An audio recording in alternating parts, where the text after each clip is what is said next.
محمد ثاقب طاری عرب شریف مکہ سے عرض کر رہا ہوں۔ مفتی صاحب کی بارگاہ میں میرا یہ سوال ہے کہ شرک کیا ہے؟ شرک کی تعریف بیان فرما دیجیے۔ شرک کا معنی جو کتب عقائد کے اندر کیا گیا ہے، عقیدے کی کتابوں کے اندر کیا گیا ہے، وہ یہ کیا گیا ہے کہ اللہ تبارک و تعالیٰ کی طرح کسی کو واجب الوجود ماننا، یعنی جیسے اللہ تبارک و تعالیٰ کی ذات خود سے ہے اور اس کے سبب ساری کائنات ہے، کہ اللہ تبارک و تعالیٰ کی ذات ہے تو ساری کی ساری کائنات یہ وجود کے اندر آئی ہے اور ساری کائنات اس کی محتاج ہے، اور وہ کسی کا محتاج نہیں، وہ خود ہی واجب الوجود ہے، کسی کا محتاج وہ نہیں ہے۔ اور دوسرا یہ کہ کسی کو اللہ تبارک و تعالیٰ کی طرح عبادت کے، یعنی کسی دوسرے کو عبادت کے لائق سمجھنا، کسی دوسرے کو عبادت کے لائق سمجھنا، یہ کتب عقائد کے اندر شرک کی تعریف کی گئی ہے کہ جو اللہ تبارک و تعالیٰ کی طرح کسی اور ذات کو مانے یا اللہ تبارک و تعالیٰ کے علاوہ کسی اور کو عبادت کے لائق مانے تو یہ شرک بنتا ہے۔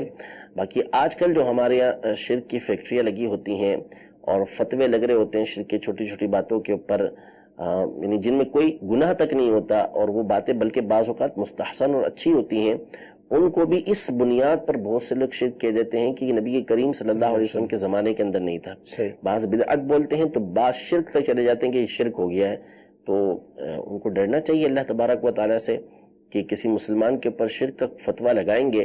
تو ممکن ہے کہ آپ کے پاس کوئی تعویل بھی موجود نہ ہو، آپ نے ایسے ہی اٹھا کے اگر شرک کا فتویٰ لگا دیا تو حدیث پاک کے اندر موجود ہے کہ اپنے بھائی کو کسی نے کافر کہا تو دونوں میں سے کسی ایک کی طرف کفر لوٹ کے آئے گا۔ تو بہت سارے امور ہوتے ہیں کہ جو شرک نہیں ہوتے لیکن ہمارے یہاں لوگ اس کو شرک بول رہے ہوتے ہیں، یعنی مثال کے طور پر مزارات پہ جانا، بہت سے لوگ اس کو شرک بول دیتے ہیں۔ تو یہ کہاں سے شرک ہو گیا؟ یعنی شرک تو یہ ہے کہ اللہ تبارک و تعالیٰ کی ذات کی طرح کسی ذات کو مانا جاتا ہے یا کسی کو عبادت کے لائق سمجھا جاتا۔ تو اب مزار پہ جانے والے کہاں پر صاحب مزار کو اللہ تبارک و تعالیٰ کی طرح سمجھ رہا ہوتا ہے؟ وہ تو اس کو اللہ تبارک و تعالیٰ کا بندہ سمجھ رہا ہوتا ہے، اللہ تبارک و تعالیٰ کا محبوب ولی سمجھ رہا ہوتا ہے۔ نبی علیہ السلام کا مزار ہے تو وہ نبی سمجھ کے ان کے مزار پہ جاتا ہے، نہ کہ نعوذ باللہ ان کو خدا سمجھ رہا ہو۔ تو جو شرک نہیں ہے اس کو شرک بنا دینا یہ بہت بڑا جرم ہے۔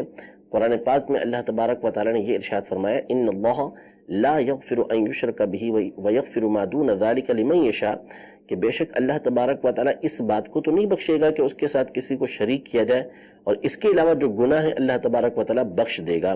تو اتنا سخت، اتنا بڑا گناہ، اتنا سخت جرم ہے،